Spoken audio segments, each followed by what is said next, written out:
দমদম ব্যারাকপুর সাংগঠনিক জেলায় এসসি ও ওবিসি সেলের সভাপতি সমর পাঠক কী জানালেন সুপ্রিম কোর্টের রায় নিয়ে এবং বর্তমান রাজনীতি নিয়ে, আসুন দেখে নিই।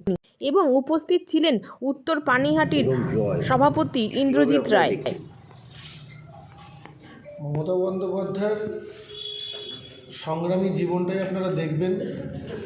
শুরু থেকেই আজ পর্যন্ত তিনি কোনো অন্যায়ের সঙ্গে কোনো আপোষ করেন। নরেন্দ্র মোদী সরকারের বিরুদ্ধে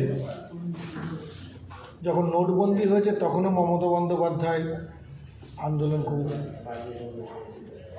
যখন মিথ্যা প্রতিশ্রুতি দিয়ে যে মানুষের অ্যাকাউন্টে 15 লক্ষ করে টাকা দেওয়া হবে, 100 দিনের মধ্যে বিদেশ থেকে কালো টাকা আমদানি করা হবে, বছরে 2 কোটি বেকারকে চাকরি দেওয়া হবে, এই যে মিথ্যা প্রতিশ্রুতি, যেগুলো একমাত্র মমতা বন্দ্যোপাধ্যায় শুরু থেকে এই শেষ পর্যন্ত লড়াই সংগ্রাম করে চলেছে এই স্বৈরাচারী সাম্প্রদায়িক সরকারের বিরুদ্ধে।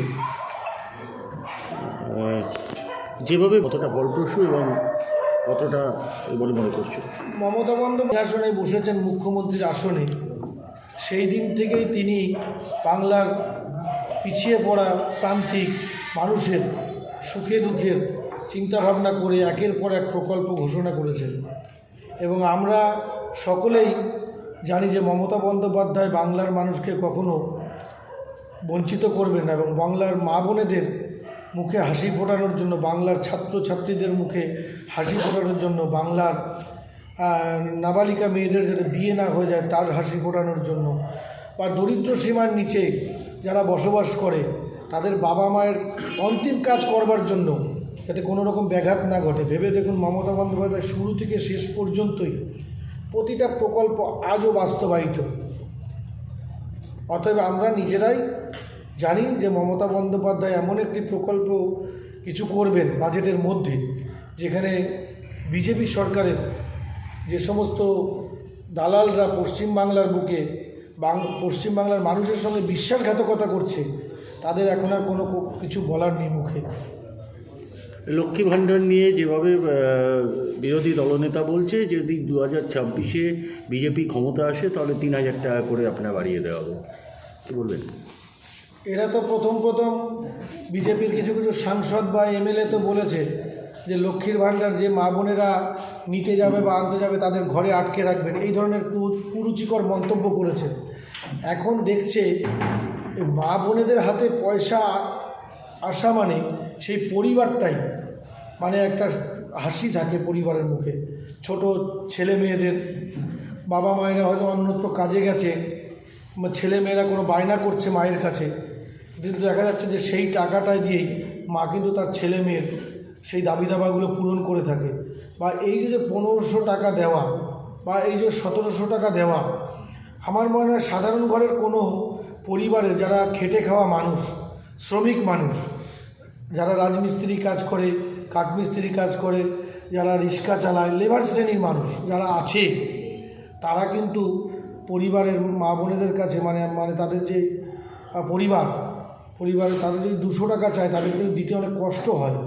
কিন্তু আজ কিন্তু তাদের কিন্তু আর স্বামীদের কাছে হাত পাততে হয় না বা স্বামীদের অপেক্ষায় থাকতে হয় না যে স্বামী কখন 100 টাকা দেবে, সেই টাকা দিয়ে মেয়েটাকে একটু ফুচকা খাওয়াবে, বা মেয়েটা একটা খেলনা বায়না করেছে, বা কোনো মেয়ের একটা কিছু চটি দরকার, ঘুরতে যাবে, সেটার জন্য কিন্তু স্বামীর দিকে তাকিয়ে থাকতে হয় না। সেই মাই কিন্তু অভিভাবকের ভূমিকা পালন করে। কেন্দ্র সরকারের বাজেটকে কি বলবেন? কেন্দ্র সরকার যে বাজেট, কেন্দ্র সরকারের বাজেট হচ্ছে বঞ্চনার বাজেট। তারা শুরু থেকেই যখন ক্ষমতায় এসছে তখন থেকেই একের পর এক বাংলার মানুষকে বিশেষভাবে বাংলার মানুষকে তো তারা মনে হয় দেখতেই পারে না, মনে হয় যে আমরা মনে হয় কোনো একটা প্রতিবেশী রাষ্ট্র, এই ধরনের মনোভাব। বাংলাকে তো বঞ্চিত করছে, কিন্তু সর্বোপরি ভারতবর্ষের পিছিয়ে পড়া সমাজের মানুষকে বঞ্চিত করে চলেছে। তার বাজেট হচ্ছে শিল্পপতিদের জন্য, বড় ধনী শ্রেণীর মানুষের জন্য। সাধারণ মানুষের জন্য তার বাজেটে কোনো রকম আশানুরূপ কিছু নেই। কিন্তু ওরা বলছে মহিলাদের জন্য অনেক করেছে এই বাজেটে কেন্দ্র সরকার। কি করেছে বলুন? অনেক আপনারাই মহিলাদের- বিবেচনা করুন। আপনারা তো আপনাদের সঙ্গে বাস্তবের আরও বেশি নিবিড় যোগাযোগ। আপনারা ভেবে দেখুন, শুভেন্দু অধিকারীরা, সুকান্ত বিশ্বাসরা, সুকান্ত মজুমদাররা বা অমিত শাহরা যেভাবে পশ্চিমবাংলায় বড় বড় মিটিং করে, এখন মিটিং করতে গেলে পালিয়ে বেড়াতে যাচ্ছে। এক বক্তা যাওয়ার কথা তো প্রধান অতিথি, সে পালিয়ে চলে যাচ্ছে যে চেপে ধরবে। কিছুদিন আগে দেখেছেন নদিয়াতে এসেছিলেন নরেন্দ্র মোদী, সেখানে গিয়ে মিটিংয়ের মানে পরিস্থিতি দেখে সেখান থেকে পালিয়ে চলে এসছে, ক্রপটা না নামিয়ে সে ফিরে এসছে। জানে যে মতুয়া সমাজের মানুষকে বলবার মতো কিচ্ছু নেই। পশ্চিমবাংলায় একটা মানে ব্যাপক এফেক্ট করে মতুয়া সমাজের মানুষ, যারা ধর্মের ভিত্তিতে ওদেরকে ভোট দিয়েছিল। এখন সেই সমাজের মানুষগুলো বঞ্চিত। আজকে অসীম সরকাররা, জগন্নাথ সরকাররা, শান্তনু ঠাকুররা এই মতুয়া সমাজের মানুষ, এসসি ওবিসি সমাজের মানুষকে টোটালি এদের সঙ্গে বিশ্বাসঘাতকতা করেছে। 2026 বিধানসভা নির্বাচন পাখির চোখ করে ভোট করবে, অর্থাৎ মুখ্যমন্ত্রী মমতা বন্দ্যোপাধ্যায় যে প্রকল্পগুলো 72টা প্রকল্প করেছেন, পাঁচালী হিসেবে কী করে আপনারা মানুষের দরবারে নিয়ে যাচ্ছেন? অবশ্যই আমরা প্রত্যেক বুথে বুথে পৌঁছে যাব মা বোনেদের কাছে। মমতা বন্দ্যোপাধ্যায় থাকলে আপনারা এই সুযোগ সুবিধাগুলো ঘরে ঘরে আপনারা পাবেন। এবং এই স্বৈরাচারী সাম্প্রদায়িক সরকার যদি মানে যেরকমভাবে পশ্চিমবাংলার কাজে ব্যাঘাত ঘটাচ্ছে, সিবিআই দিয়ে, ইডি দিয়ে, এনআইএ দিয়ে বাংলার শান্তিপূর্ণ পরিবেশকে নষ্ট করবে এবং বাংলা একটা দাঙ্গার সৃষ্টি করবে। আমরা এটাই বোঝাবো যে শান্তিপূর্ণ বাংলাকে এগিয়ে নিয়ে যাওয়ার জন্য চতুর্থবারের জন্য মুখ্যমন্ত্রীর আসনে আমরা আমাদের মাননীয় মুখ্যমন্ত্রী মমতা বন্দ্যোপাধ্যায়কে দেখতে চাই।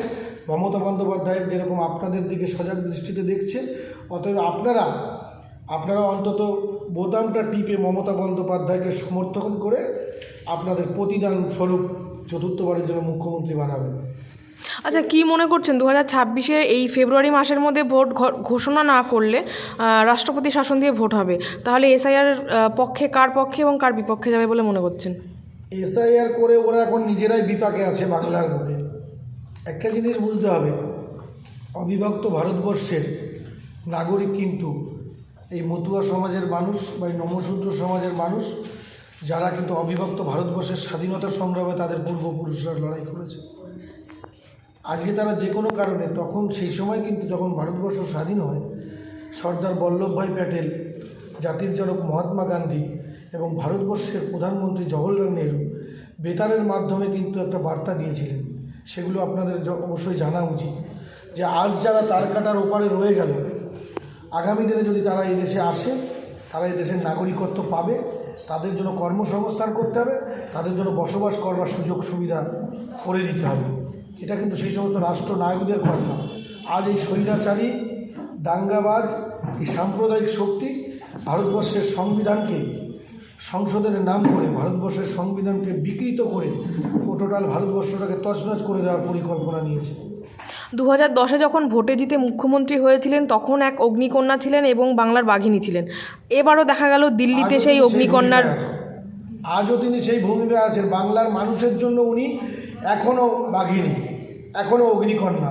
একদিকে যেমন তিনি প্রশাসক মাননীয় মুখ্যমন্ত্রী মমতা বন্দ্যোপাধ্যায়, আবার একদিকে এই স্বৈরাচারী সাম্প্রদায়িক শক্তির বিরুদ্ধে লড়াই করার জন্য আজও তিনি লড়াকু নেত্রী আমাদের কাছে, জননেত্রী মমতা বন্দ্যোপাধ্যায়। অথচ বিরোধী নেত্রী যারা বলছেন তারা তো ডাকাত রানী, চোর রানী এদের আখ্যা দিচ্ছেন, কি বলবেন? কটূক্তি করবে, এটাই তো তাদের মন্তব্য। তাদের তো মিডিয়া, পেপার ছাড়া তাদের কাছে আর কোনো জায়গা নেই। সন্ধ্যার পর দেখবেন মোটামুটি তারা বিভিন্ন টিভি চ্যানেলে এসে বিরূপ মন্তব্য করছে। করে দেখুক না, বাংলার মানুষের জন্য। বিহারে তো ক্ষমতায় আছে, উত্তরপ্রদেশ ক্ষমতায় আছে, উড়িষ্যায় ক্ষমতায় আছে, কর্ণাটকে ক্ষমতায় আছে, রাজস্থানে ক্ষমতায় আছে। কিভাবে নির্যাতিত হচ্ছে মহিলারা, বিশেষ করে তো দলিত শ্রেণীর মহিলাদেরকে মানে তো সম্মানই নেই। রাস্তায় চলার পর রাস্তায় দাঁড়িয়ে তাদেরকে মানে গায়ে হাত তুলছে, যেভাবে বর্বরোচিত নিদর্শন ভারতবর্ষের বুকে বিগত দিনে কোনোদিন ঘটেনি। আজ এগুলো লজ্জাজনক ঘটনা এই সাম্প্রদায়িক এই বিজেপি সরকারের মাধ্যমে ঘটছে। এটা আমাদের কাছে কলঙ্ক।